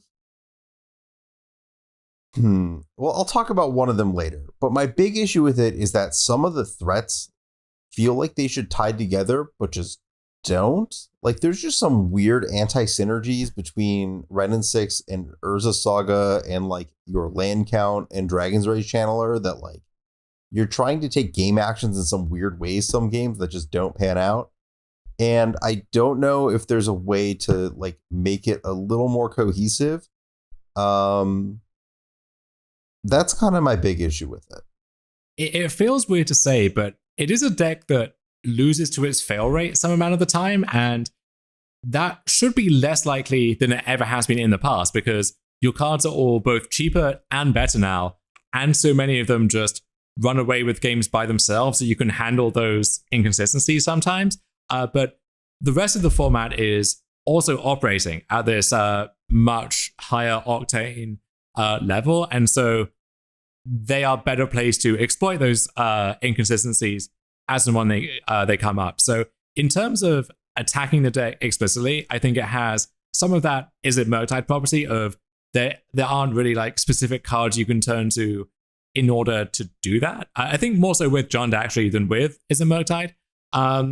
You know, like random stuff, even just like spreading Z's or whatever. But I think the deck just sometimes its cards just don't work together as well as they should do on paper, and that's how that like suggests a way to exploit the deck in the moment, as opposed to when you're building your deck and kind of mapping out your sideboard plans. You're thinking, all right, this is my nuclear option for how to beat this matchup. It's not quite like that. It's more just you see which cards they draw in the game, and sometimes they just don't do their thing properly, and that's when you move in for the kill.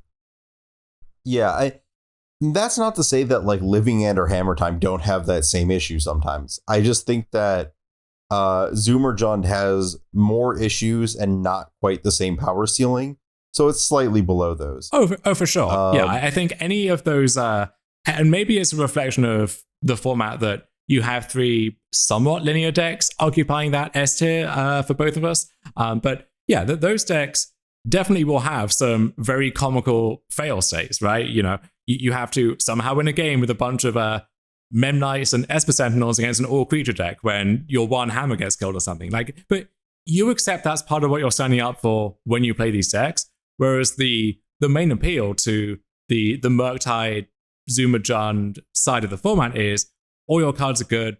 They're not conditional. It's just play the good cards. And sometimes the cards are good, but they're not as good as they need to be to help you out of that moment. Yeah. Let's move on to the next deck. I have Azorius Control up here.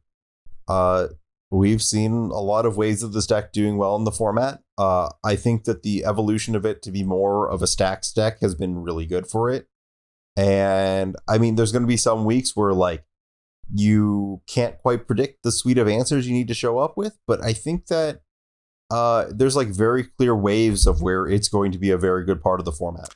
Yeah, so I guess in this case, it's not Zoomer blue-white control. It's like a French boomer blue-white control. But I think the same evolution is going on there, where blue-white control used to be one of these decks which people played more because they liked it than because it was good. But there was always room to iterate on that and work on it. And now I think the deck has both picked up a ton of new tools to the point where just all of its necessary ingredients are there and they're all good at what they do.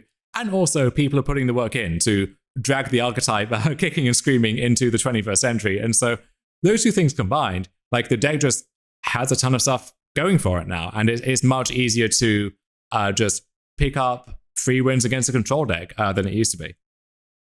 Yeah. I don't have much more to add about that, so let's kick on to the next one that we probably both agree on, and that's Elementals.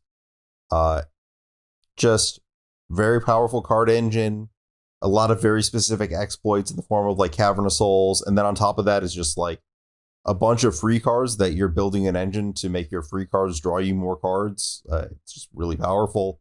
It has some flaws in terms of, we talked about the early game and like sometimes just kind of sitting around doing nothing, but it has quite the late game because all those free spells are also Shriek Maws. Yeah, of all the decks that we mentioned so far, I think Elementals has the most question marks around it in terms of how you're actually meant to build this deck, because I think the core is actually surprisingly small, but then also it's quite specific, where you have these tribal incentives, and then you need your mana base to line up in a certain way, and you need a certain spread of white cards to pitch a Solitude, but then red cards to pitch a Fury, and so on and so forth for every single color. So a lot of balls to juggle there. And then also, I think Elementals, at least the way that people are building it right now, maybe has more polarized matchups than any of these other decks. So if you told me you're going to be facing off against that one player who's also in these top 8s every 3 months with Ad Nauseam, I think I would rather be literally any of the other decks we've spoken about so far than Elementals, and the same might be true of like Tron or anything that's just doing something different. I think that in terms of your mill, even potentially, in terms of covering you against just the random stuff that shows up from time to time and which is trying to punk you out, I think a deck like Hammer or Living End or something is inherently going to be stronger against that than Elementals, where if you need to be fast, you can't really force yourself into going fast. Yeah, I believe there's literally a canister tweet from this weekend about this. It is, I inquire everyone to not play Green, Tron, and Mill in the Modern Challenge. Link to his Twitch, Elementals deck list. Of course, yeah. And with a characteristic canister phrasing there. So yeah, I think Elementals is definitely in this general orbit here, but I think it's more of a wild card than any of the decks we've brought up so far. Yeah. What else do you have in this top tier? Because I've got one more I think that might be out of left field, but if we agree on this, I think that says something. Okay, I don't think I have anything, and I might have to circle back around to that in a second here, but what is your one deck which is going to take me by surprise? I got Burn. Okay. I think that we had that stretch where it was originally when Elemental started doing good the first time. And then the format became exploitable by the like old school hyperlinears. And of those, I think Burn is by far the best. And it has a lot of good side effects in terms of like Eidolon of the Great Revel is sometimes a great card, or like Searing Blaze is a thing, and like Burn is really good. And I guess I'll bring up this card for the first time. Sanctifier on Vec is not a card your Burn deck should care about, and it might be one of the only red decks in the format where that's true. Yeah, that is a really interesting case of how there is a bunch of stuff which on paper seems like it's Burn hate adjacent, but in practice just doesn't really do what you need it to do. And Burn has always been great at punishing inefficiencies in deck construction, in specific draws, in just the format not paying much respect, or if the format in general is just dirtling around and not going fast enough. Burn is always waiting there to pounce. And in the past, I know there have been times where people have said, like, the format has just moved past Burn and it's not up to the power level of Modern anymore. And then within a few months, inevitably, the format has worked itself around back to a place again where Burn somehow ends up being just the best deck to choose for a given weekend there. Yeah, so you don't have it this high. It sounds like you're a little cooler on the deck. I'm cooler on it because I think if people do actually want to beat you, then for the most part they can. And the structure of Burn implicitly just makes it not very flexible, where all of your cards need to do the same thing, and you need to draw like an exact certain quantity of them. And so sometimes you get attacked on a card quality axis as well as a card quantity axis. And if like fast linear decks work their way back into the equation again, I don't know what those would look like at this point. Maybe Hammer is kind of the thing filling that role. But Burn is pretty fast on average. And, you get a surprising amount of just turn 3 goldfishes, and you're usually either like actually killing them or putting them in some kind of Eidolon or Searing Blaze lock by turn 4. But when that's not fast enough for whatever reason, there's not really anything you can do to speed up for the most part. So basically, I think that right now, Burn is really making a resurgence, and we see that played out in the results here. And it doesn't seem like that's changing all that much, right? So we're 1 or 2 weeks into this, and Burn is still, by the numbers, doing pretty well. I just think that structurally, there's so much less room to adapt here than maybe literally than any other deck that we've seen so far. And so if there's a task it needs to do that it's not doing right now, there's just not much ability to actually do that. Yeah, that's fair. And it does seem like people aren't putting in like 100% of anti-burn effort that they could be. It is definitely more vulnerable to direct hate than any of the decks I think we've mentioned so far. Mm-hmm. And then the one maybe broader archetype that I could see having a place here in the A tier is some kind of other black-based Channeler Ragavan deck, whether that's Grixis, Rakdos, Mardu. I'm not quite sure which of those is the best here or what the relative merits of those would be at this stage, but I think that core is powerful enough that it should at least an audition there, but maybe Zuma Jund is kind of doing most of what those decks are trying to do, but doing it a little bit better. Well, I don't want to quite spoil what I have in my B tier just yet. So maybe let's kick it over to a short break, and then I can come back and start some rants about Rakdos.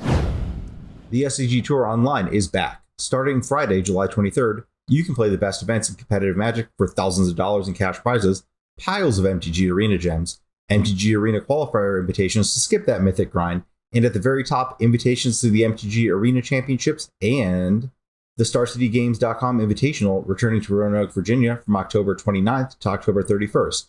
You heard that right. The SCG Invitational is also back. And you know the best place to qualify for it? That's right, the SCG Tour Online. Check out StarCityGames.com/SCG Tour Online to register for events, see upcoming event schedules, and get all the details on how you can earn prizes and invitations playing the SCG Tour Online. Okay, so we are back, and you have whetted the audience's appetite here, so the floor is yours. Go off in whatever detail you like about the many flaws of Rakdos and Modern. Yeah, so I want to preface, so we went through the S tier of like Hammer Time, Living End, Crashgate, and Murktide, somewhere in there. Then we had Elementals, Azorius Control, Zoomer Jund in the next tier, and I had argued for Burn. I think one of the next decks that like people will start thinking about are the like Rakdos, Grixis, Rakdos, but you're technically calling it Mardu decks. Every time I try to play one of those decks, I lose to freaking Sanctifier on deck. I have not found like a reliable way to beat that card, which is just like you're playing a mid-range deck and your opponent just has like a 2-drop and you die on the spot. It's just done. Like all your cards are blanked. You don't have Lurrus anymore. You don't have Channeler anymore. You can't really kill it. Like you have to draw like your 1 Pyrite, but it's just such a fiasco. And like the problem is we literally put the best deck in the format for the most part as Hammer Time. That deck just plays those because it's a great card. And then like you're put in this bind where you're like, okay, maybe I could beat this card if my opponent was like a bunch of like elite spellbinders. I can set up the time to like engineered explosives it and then play my Lurrus and then recast the explosives. It's like, no, your opponent's just like killing you on turn 3 and then recasting their freaking Sanctifiers off their own Lurrus. Like you're just done. And I can't like in good conscience tell someone to play Grixis or Mardu when like you're playing a mid-range deck that just has this like prominent piece of the format that is just a like 1-hit KO lights out dedicated hate card. It's like, what if your Jund deck had a Stony Silence against it? Like what are you accomplishing? Like with Zoomer Jund, I lost to that card a lot, but that's because I think I was sideboarding wrong in such a way. Like my sideboard plan against Hammer was very similar to like the classic Jund versus Infect plan.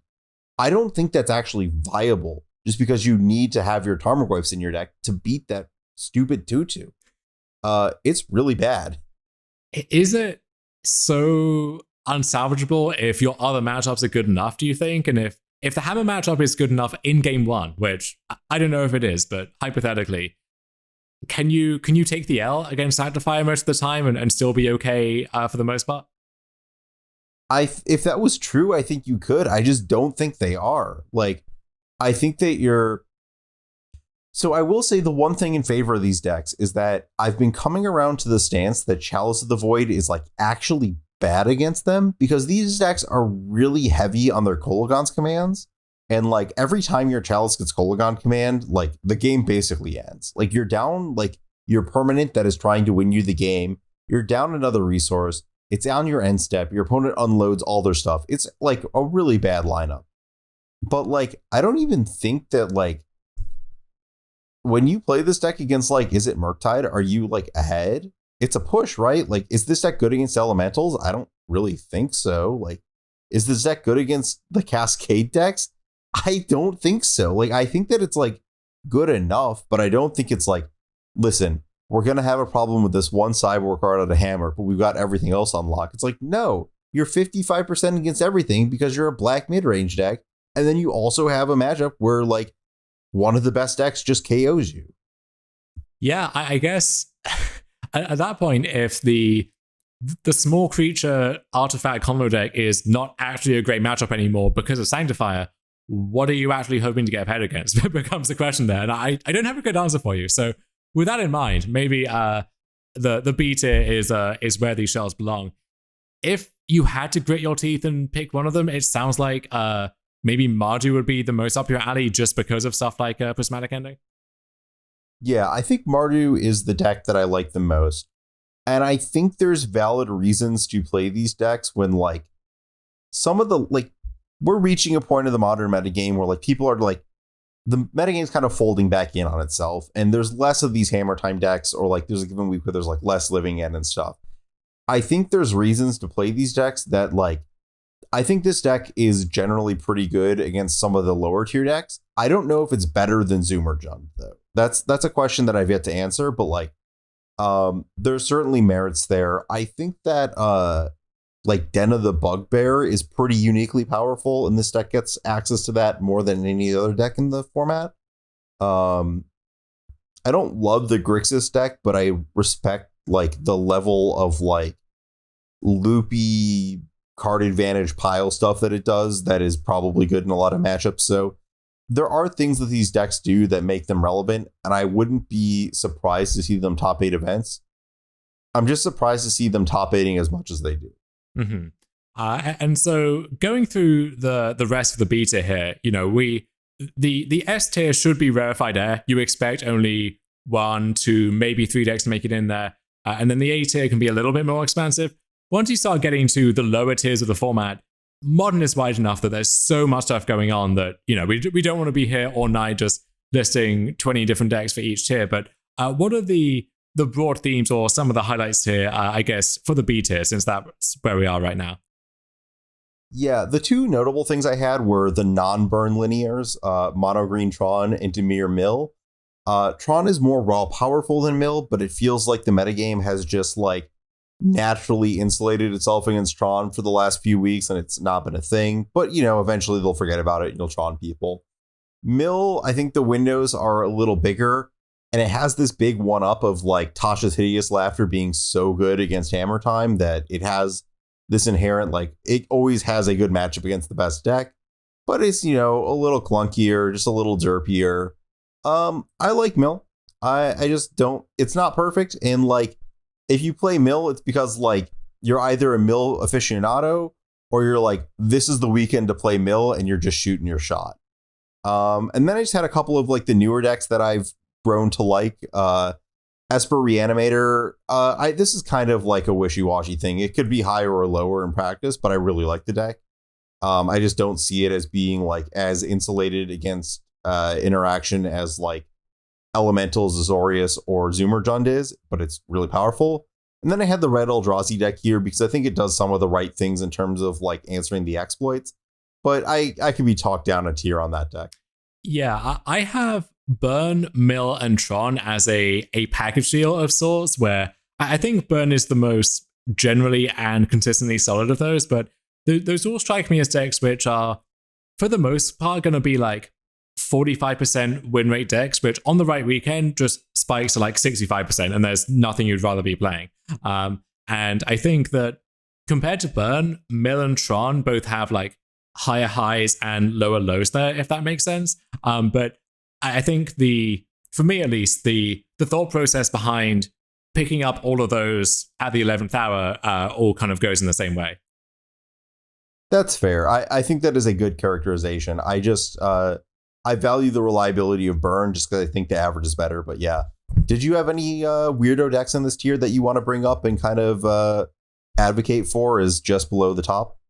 I think the family of the 4-color Ren and 6 Teferi decks, often with like Omnath and stuff, if that's a card you can play, which, you know, if you're trying to creativity into Emrakul or whatever, then obviously it isn't. But I think that basic shell, whatever the sub gimmick is there, I think that still is just fundamentally very powerful in the format. And we've seen those decks across the board at a low ebb right now. Like there's basically no creativity or bring to light or just, you know, generic 4-color good stuff pile. Although that latter one actually maybe is the most popular of all at this point. Like we saw that whatever you would call it, that won the challenge last weekend, the Ephemerate, Omnath, Yorion, just everything under the sun crammed in the same deck. I think something in that space is just like a very solid recipe, whatever the final, you know, 20 or 40 cards are there. Yeah, my issue with those decks is I feel like in the time there was like a point where like the metagame was kind of pushing towards the low end, but card quality was kind of like wishy-washy. And I think that now like the overlap of like efficient, you can get the power level you get out of the 4-color decks at a more efficient rate than just playing the 4-color decks. And that, in my opinion, has kind of left them falling down a tier for me to the C tier, where it's kind of like, yeah, I get why they exist, but I wouldn't really want to play them. But I'm willing to be argued up on those. Just like there's a lot of flexibility to the shell just because you have so many colors and so many options. So you could be rebuilding them in ways that make them better. I don't see the ceiling there being high enough to make me want to go down that road again. Mm-hmm. And then one other wild card, which maybe it's just because of its recent success, but this is that the deck has momentum to whatever extent that concept actually exists, and also has so much room to develop that it feels like it can only go up from here. This would be the 4/5 color or 4.5 color, if that's a gradation we can use in this case, Domain Zoo deck, where it's just the best threats at the best rates with the best interaction. And it feels like when you have that recipe across all 5 colors and you have your pick of whatever you want to play, something there should be good enough. And it seemed like that somehow wasn't the case at first, but we see Guillote, I believe it was, and other players, I think, starting to crack the code there over the past few weeks. Have you had a chance to play with this deck? I'm only rating it based off playing against it, and I think that I'm playing things against it that are a little more brutal than I think the spread might be. But my impression playing, like I keep playing against it with Living End, and it's just like, and I play against it with Crash Gate, and I just cast Blood Moon, and it's like, oh yeah, that's, I think the deck is like powerful, but it feels like it's not reaching the actual cap of the format. I think some amount of discipline, I guess, is required there. And also, when you have a deck like that can literally play anything it wants to, you do need to have certain cohesive goals at some point. And so it's easy to just cram all of the good cards in a deck. And when you are explicitly an aggressive deck, you do need to have that be like a through line that guides all of these card choices, where with Zoomer Jund, right, you can have these very aggressive starts where you're attacking with a Delirium Channeler on turn 2, or your turn 1 Ragavan just runs away with the game. But you don't have quite the same diminishing returns that a card like, Warden of Cattle would, or where you're really trying to raise to set up Skeleton of the Skyclades on turn 2. All of these cards are a little more conditional in that sense. And especially if one of the draws to this deck is you get to play this very low land count, you need to make sure that those lands actually can cast your spells consistently, because that's, in my experience playing against the deck, I've had games where they are firing on all cylinders and I just get totally run over. And then also games where like they go Steam Vent into Ragavan or something, I kill the Ragavan and then they just don't cast another spell because their mana base doesn't work. Like, I feel like there's some improvement to be done on that end too. Yeah. I've had a similar experience with like they resolve Territorial Kavu and then I play Blood Moon and they have like a 1/1 and no castable spells. Yeah, it doesn't even trade for the Charlotte's Aiden that's like a fifth of what that card ended up getting you. Yeah, it's not a good place to be in. Yeah, maybe it's just like a word of caution to not run this deck into the Cascade decks. Maybe that's what should be the important takeaway. Is it good against Hammer though? Because I guess we're reaching the point where if a deck doesn't line up well against any one of that trifecta, then what are you really hoping to do with it? I think it is better against Hammer than it is against those other decks. I don't know to what degree, but it's certainly better. And I guess a lot of your cards just have green mana symbols on them, so if you really want to double down on Force of Vigor or something, in addition to all of your cheap removal and cheap threats, you can do that. So yeah, maybe that one is okay. As we start going even lower down here, I guess the question becomes, how many tiers do we want? Do we want to have like an F tier where this is like, do not play under any circumstances? Or is there a meaningful distinction that's worth teasing out between like the B tier and the C tier here? I think the B tier is stuff that like I could convince myself to play in an event without like a lot of extra work. Like it's the kind of thing where like if I'm testing a bunch of stuff and like I'm not feeling the S tier decks and the A tier decks, there's something just off about the one I'm technically supposed to play. I'll end up in the B tier and then like I'll play one of those decks and be really happy about it. I think like you've had Burn here and like I've played Burn in multiple events and been really happy about it. Like that's a really good characterization of a B tier deck. Where like once a year you bring out Dimir Mill and you top 8 the event and you're like, yeah, I was smart to do that. I think once you get to C tier, I don't know what that once a year looks like. But these are decks that I still respect in the sense that like people are going to play them and I expect them to be good enough to end up in like the approximate winners bracket. Yeah. After that, I don't really care. The B tier is, I'm doing this because I want to feel something, but I don't want to feel outmatched because I just brought a knight to a gunfight, Yeah.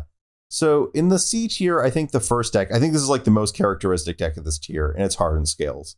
Sorry to say it, but it's like, it's good. It's just not the right kind of good. I would love to disagree with you on this, but I really can't. So yeah, I gotta be honest about this. And look, this is the fun of the tier list debate process, is vigorously arguing why your pet deck should be at least 1.5 tiers higher than it has any right to be. But on this one, I'm not gonna put up a fight. So yeah, we can leave that one here.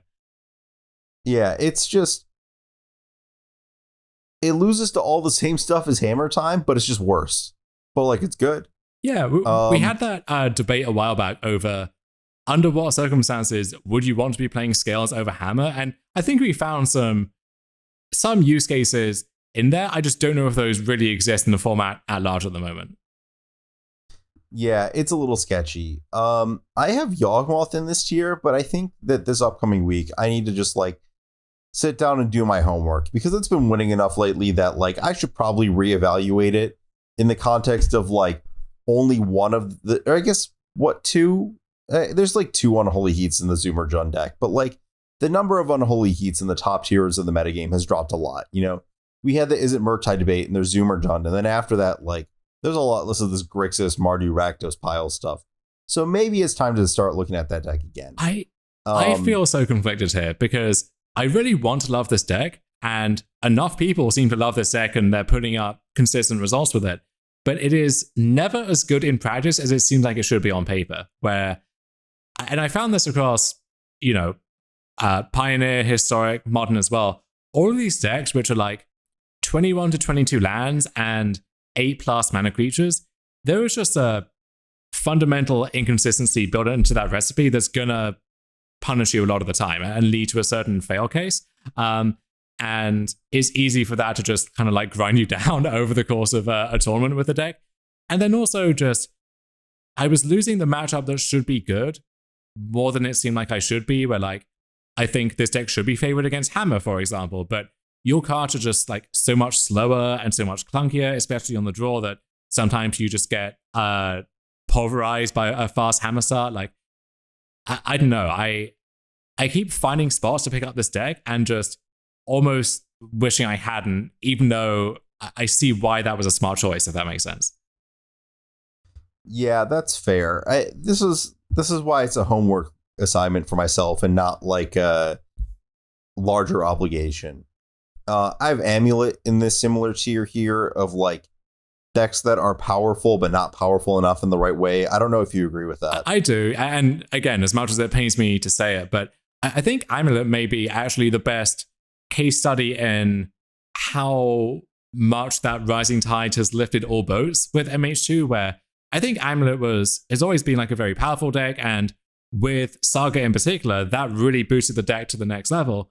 And those early weeks in like May, June, where we were just playing with these cards for the first time, it seemed like Amulet was really delivering on that early hype and was going to be a deck to beat. And then just everyone else got better, and I'm not sure where the free wins are coming from anymore. And you still get these great nut draws a lot of the time. And I think the deck has a lot going for it, but it's just like, I look at the top tiers of the format. I don't know what my good matchups are. I guess like this is a specialized thing, which counts against it being much higher. But if you expect a lot of elementals plus burn on a given weekend, for example, or I could actually see this deck lining up pretty well against stuff like Zumajun, depending on how they're configured these days. But the interactive decks all got harder, and the linear decks all got harder. So other than decks like Burn that kind of already existed 2 years ago, I don't know what you're meant to be playing on anymore, and that's really sad for me.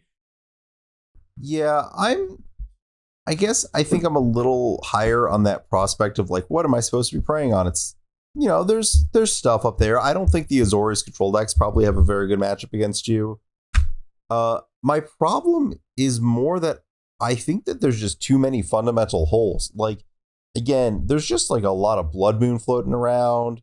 There's the entire concept of like playing against Hammer Time at all. I think that's just, I talked about Mono Red Eldrazi. I think that deck's probably just like pretty good against Amulet. Like the combo of like Chalice on 0 and Thought-Knot Seer. And I guess that's also a Blood Moon deck too. So yeah, that deck's going to shred you. I think that there's just a lot more scenarios where like you're faced against something that is powerful and just like doing things that are tough for you to fight against. Yeah, I think one other thing there too is so many of your best draws are very weak to Force of Vigor in particular, and that has become a go-to card against Hammer Time. And so, whether it's Saga finding you an Amulet and then you already have an Amulet, so now you're popping off on turn 3, but wait, no, you're not, because your 2 best cards just disappeared, and now maybe you're looking at a turn 5 Titan or something, if that, like, or you curve Amulet into Dryad to set up for this perfect turn 3, and then those vanish along with your hopes of winning the game. It's just, there are so many ways for you to walk into these blowouts, which you can't really afford to take it slower, because those same decks are just, if you do, those decks are going just as fast as you are. So it's really hard to thread that needle. Yeah. I think a deck that is worth noting, because I was also just recently found out we have another deck from our Sunday Challenge top 8, and that's Dredge. Yes. Top 8'd. I think this is a less reliably good, like, I was talking about this like Mill, Burn, Tron trio. I think Dredge is like the 4th deck hanging along there, but the conditions for Dredge to be good are just rarer. Just because of the nature of Urza Saga, it feels like in Endurance, like it's so free to play Endurance, it's so free to play Urza Saga, and both of those just represent a lot of pressure on the game mechanics you're going through. The Dredge deck that top aided this weekend I liked because it had Prismatic Ending with its white mana for Cathartic or Thrilling Discovery, whatever the other Cathartic Reunion is. So I liked that development that I think had floated around, but feels like the kind of thing that's like really obviously good once you see it. So yeah, there's some work to be done maybe to improve the deck, but I still feel like you're trying to thread a very fine needle. And if you do, that's great. But if you don't, little dicey. Yeah, I think Dredge does what it has always been good at, which is prey on burn, prey on control decks, and then prey on just like tempo-y or good stuff piles that are not really prepared for you. So like, is it Murktide that doesn't have a ton of graveyard hate would be a great example of that. And it felt like the format was kind of in that place over the past few weeks. And so it doesn't surprise me to see this player in particular, who, you know, has been playing Dredge for years, find the window there to make it good again. I would say Crashgate there too, maybe as well, where you have endurances or ley lines or whatever in your sideboard, but certainly in game one, it feels like you're kind of defenseless against them just going over the top of you, and you can't race them the same way. And then Dredge versus Living End has always been kind of a strange one. I'm not actually sure how that plays out in this day and age. Yeah, Who knows? I really, when I'm playing Living End, I try my hardest not to think about what happens if I play against Dredge or the Mirror. I really just try not to think about it.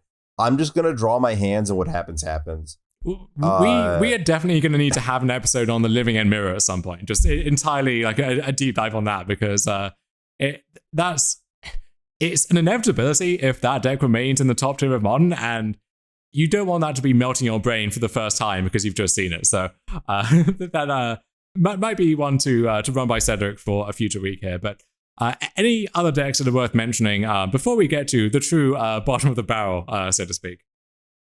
Yeah, I just have one more that's kind of on the borderline. Do you think Asmore decks are like even in this tier, or have they fallen completely off? I think they're still there. Yeah, I think they have some.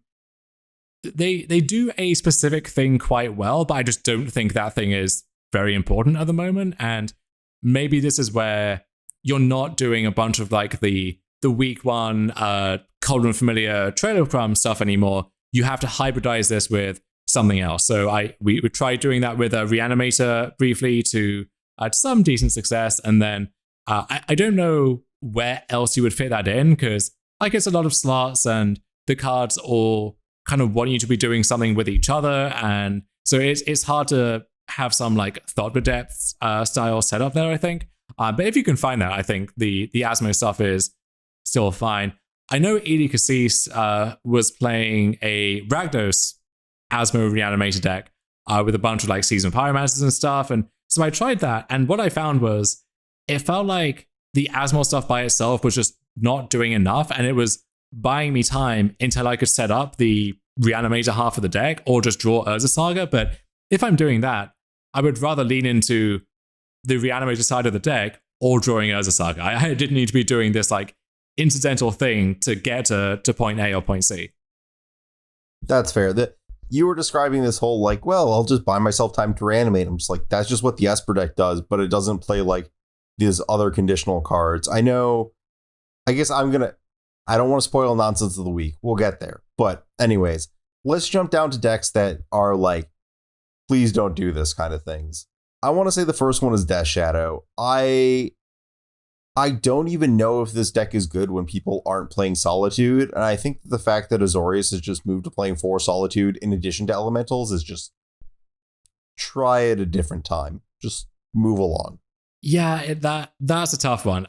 Maybe Blue-White was always going to be a rough matchup, and likewise Elementals for whatever your low to the ground Rakdos pile or whatever it is was. And so if this gets you enough against other stuff, then maybe it's worth it still. I'm not actually convinced that's the case though. So yeah, it feels like that's not a great place to be right now. And then you have quite slanderously put the most winning deck from the past few years of Modern on this list, Ari, in the D tier here. I don't think Eldrazi Tron is good anymore. It has a lot of individual things that are good. I like Thought Seer plus Chalice. I just think that you need your deck to be doing more things before turn 3 than Eldrazi Tron is right now. Yeah, I do wonder if this is another shell where you can like make it more lean somehow. I mean, it's weird when like the whole conceit is use your Tron lands and Eldrazi temples to cast 4 and 5 drops, but everything else is going on. Maybe there's a way to like, I don't know if it's you load up on Warping Whales or you have a bunch more of like Mind Stones and Gemstone Caverns, or I don't know exactly what that would look like, but maybe there's a route there. But at that point, are you doing that better than the mono red Eldrazi deck, which I think you justifiably had quite a bit above this? Yeah, I think that's my problem, is that like my fundamental issues with this deck are solved by a deck that plays the same good cards.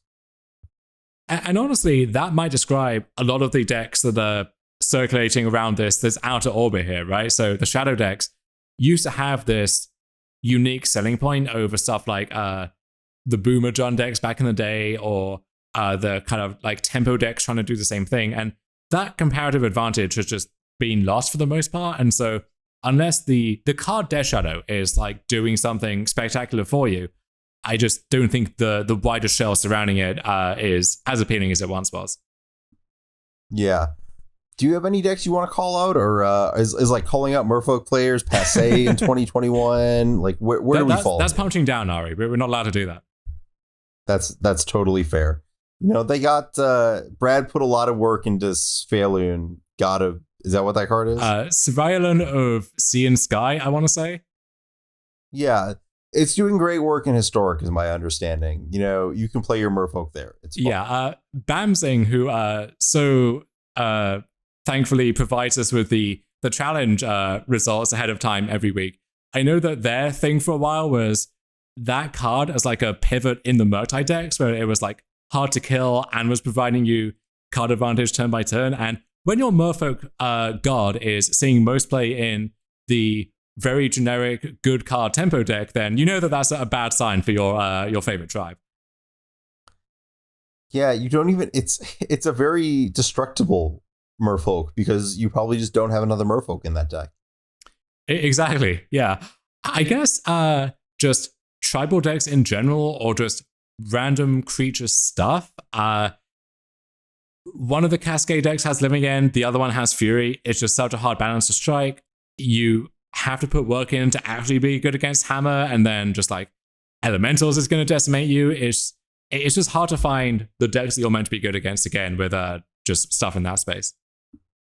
Yeah, so my article this week is the 10 most influential cards in Modern, and I didn't have Fury super high up on this list. It was like 9th, but like the exact statement is like, you just can't play these decks with a bunch of creatures when your opponent can just like pitch a red card and force you to mulligan 3 times.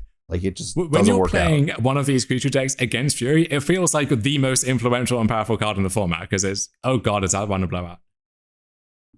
Yeah, Pyrokinesis, great card. Who knew? Yeah, and sometimes it's like drawing them a card with Risen Reef, or they get to pay a single white mana and Pyrokinesis you again. It's a whole lot of fun bound off in that experience. Yeah. So I think that about does it for the tier list. If you had anything that we missed, feel free to tweet at us and we might respond with a letter or maybe some more. We'll see. Perfect. So with that, we will be back after a short break here for a Nonsense of the Week. Alright folks, we're taking a brief time out here to talk about STG Premium, and for the low price of just $7.99 a month, which is less than the cost of one collector booster, by the way, here's what you get. 5% off sealed product, 10% off singles, 15% off supplies, and that's everything from sleeves, deck boxes, to binders, and so much more. If you're making a big order to get ready for Paper Magic again, that month of premium just paid for itself. On top of that, you get more content and better content than anywhere else at the best prices. if you're here now with me and Ari and you like what you hear, you can get our weekly columns. But that's only the start. How about the literal world champion, and for my money, the best player of all time, Paolo Vido Damagerosa? How about Pro Tour champions and Mythic champions from Joey Thompson to Autumn Buchette? We have the best standard player of all time, perhaps, in Brad Nelson, and the best limited mind in the game right now in Sam Black, and so much more. And if one piece of advice from any of us helps you win just one more round in a tournament, well, that month of premium just paid for itself many times over. Get the best discounts and the best content over at starcitygames.com/join-premium. All right, so not a prolonged nonsense of the week segment here, but we do have some interesting ideas to sink our teeth into. And one of them is the continued and marvelous adventures of Guillaume Raffotapper, who, fresh off dipping his toes in the Esper Reanimator deck with a bunch of Moldrifters and so on. No Moldrifters in this deck, but that's because it's a little bit inefficient to indomitable creativity into those. Yeah, so this is it's a continuance of, Waffo played a bunch of blue-white and then won that one event with the Velomachus deck. Now he played a bunch of blue-white into Reanimator into the equivalent of that. This is a deck that I think we've talked about a bit before, and I had some harsh words for. That's the Indomitable Creativity Reanimator hybrid. I think Wafo's done some good work on the problems I had. Notably, there's less of the reanimation stuff, which is kind of like this weird non-bow overlap with the creativity stuff, because the creativity side of the deck is like fairly resource intense. You need 4 lands, the creativity, like maybe a hard evidence, and like when your hand is all persists and unmarked graves, it doesn't work out that well. Wafo doesn't have all the unmarked graves. He's kind of just like leaning on like a little bit of Prismari Command, Nahiri stuff to discard, and Faithful Mending, which wasn't a card before. The thing I like most about this list is another thing that Wafo did before, which is the use of Fire Ice as the interactive spell. When you're talking about a deck that has resource constraints, partly because you're just drawing like a bad mix of like the halves, having a card that can cycle like Fire Ice is pretty cool. Yeah, that does make a lot of sense. I have concerns about Faithful Mending in my Dwarven Mind deck. I feel like that's going to cause a lot of grief at times. And one thing that stands out here is it's a very Wafo-Tapper maneuver to shave down on the linear aspects of a flexible combo deck like this. But this is a deck where we're already splicing these 2 combos together, and so we end up with only 2 copies of Persist in our like creativity reanimator hybrid deck.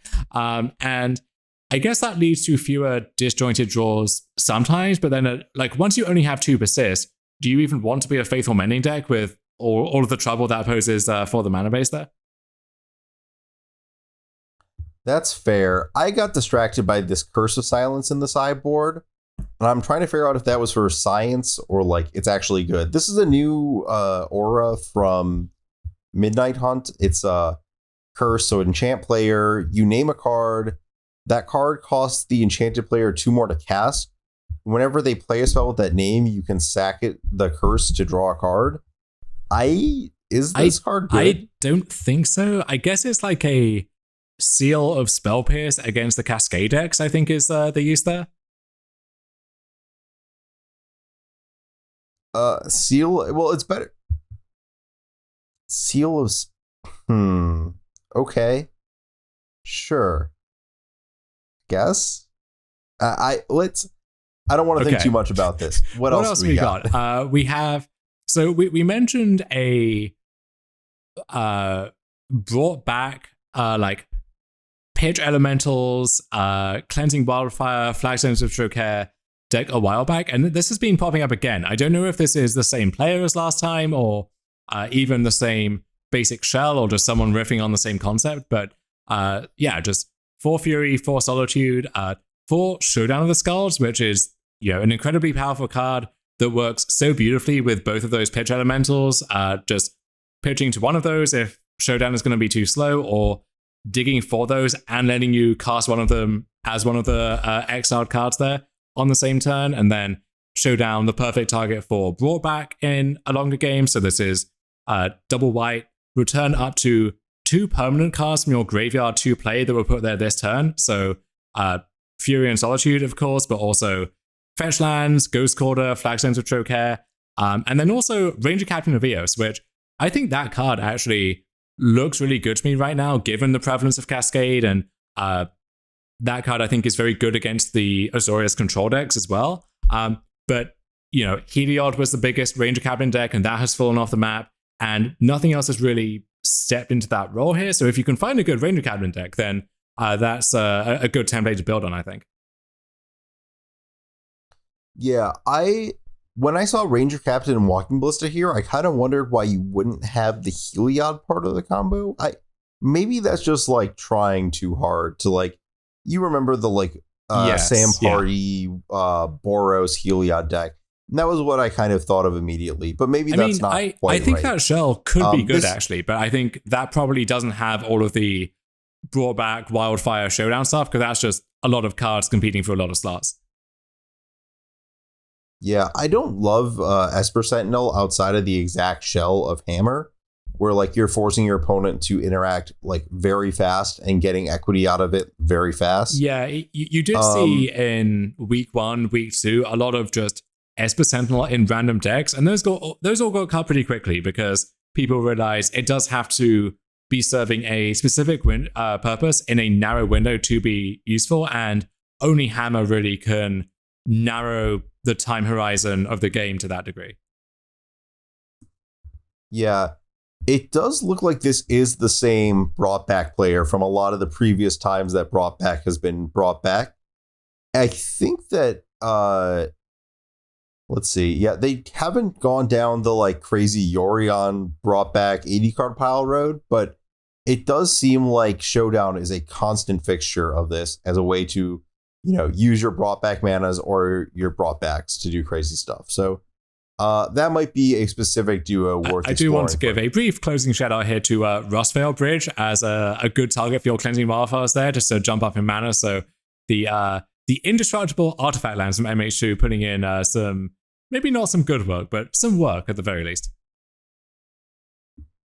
Yeah, they've had their moments. We talked about Affinity already on this podcast. And then in closing, we have a deck here which its creator has been explicitly asking me to mention on the podcast for some time now. And so I saw this one in the deck list up and thought it was finally time to give it its due. And this is a Naya Lands deck that I believe originated with Francisco Palusek, who, was notable for playing a lot of Amulet across the years, and then also streaming Modern at a time where basically everyone else had sworn off the format entirely in like the darkest days of the Uro era. And now that everyone is streaming Modern again, that's great to see. But this is basically just the Dryad of the Elysian Grove Valakut stuff that you would expect, with Titania as the top end here instead of Primeval Titan. That one being cheaper enough and then working so well with not just your fetch lands, but also Urza Saga itself, and then Urza Saga Confined Zeranorb for the A plus B combo there. We have Brennan 6 as just a continual source of land drops, and that can buy back actual threatening lands here. You can lock people with Brennan 6 and Blast Zone, for example, or just get back your Urza Saga over and over. We've got some cycle lands, we've got a Ghost Quarter, so on and so forth here. We have main deck Trials of the Void, and then also main deck Prismatic Ending, because these decks can be a little slow and a little clunky, and so you do need some removal, but you also don't want that removal to run headfirst into your own Chalice when that tension matters. And so we've seen Chalice and Ending before as a way of squaring that circle, and that comes into play here as well. And then beyond that, it's just, this deck is half lands because you're a land deck, right? Got some Tireless Trackers here, which I don't think that card has aged well in Modern. Would like to see those become something else.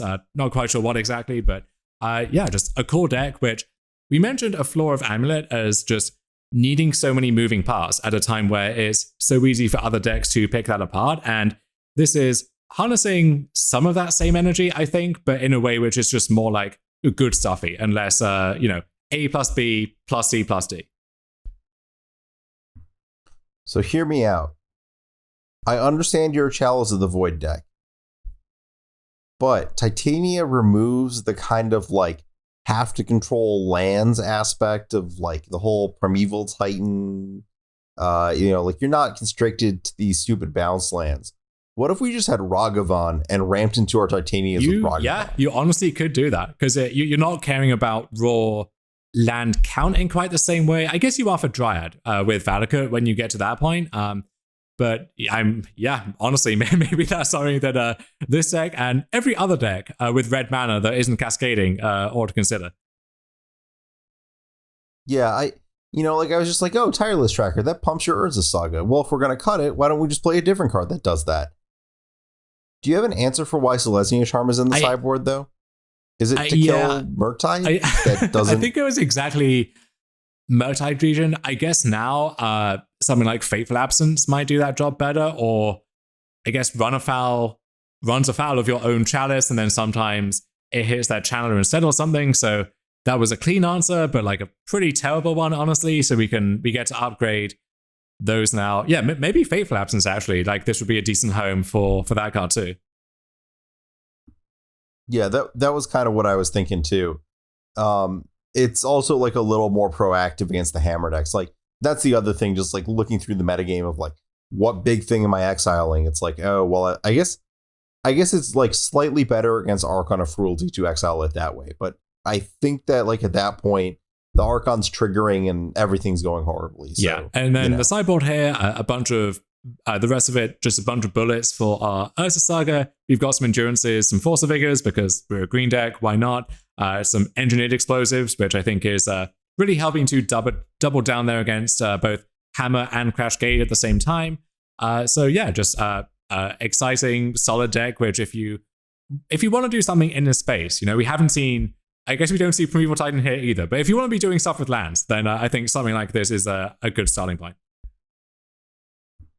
Yeah, absolutely. I think Titania is a card that could use a lot more reps, and it probably just doesn't get the respect because it's like a reprint from a fake set, which is like people are not excited by it because they've seen it before, but they just haven't played it before, and it's just kind of in this void of like, well, if it was good, why didn't I play it? It's because it's not from a real set and no one legally let you play it. We spoke about that slightly inauthentic feeling that some of the MH2, both original cards and straight to modern printings have.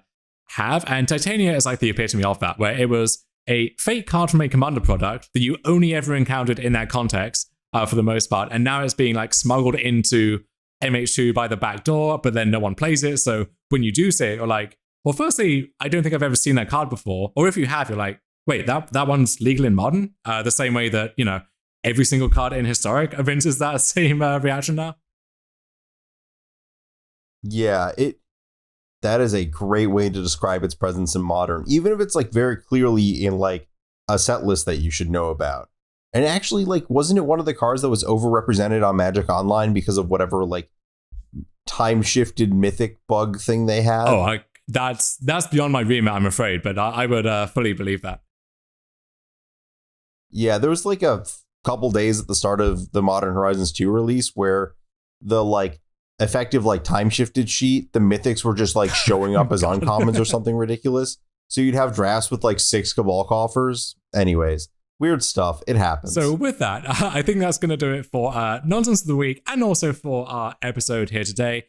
You can find me on Twitter to complain that I didn't mention or cruelly libeled your favorite deck at Domin Javier. You can find Ari at ARMLX. And we will talk to all of you again next week. Take care, everybody.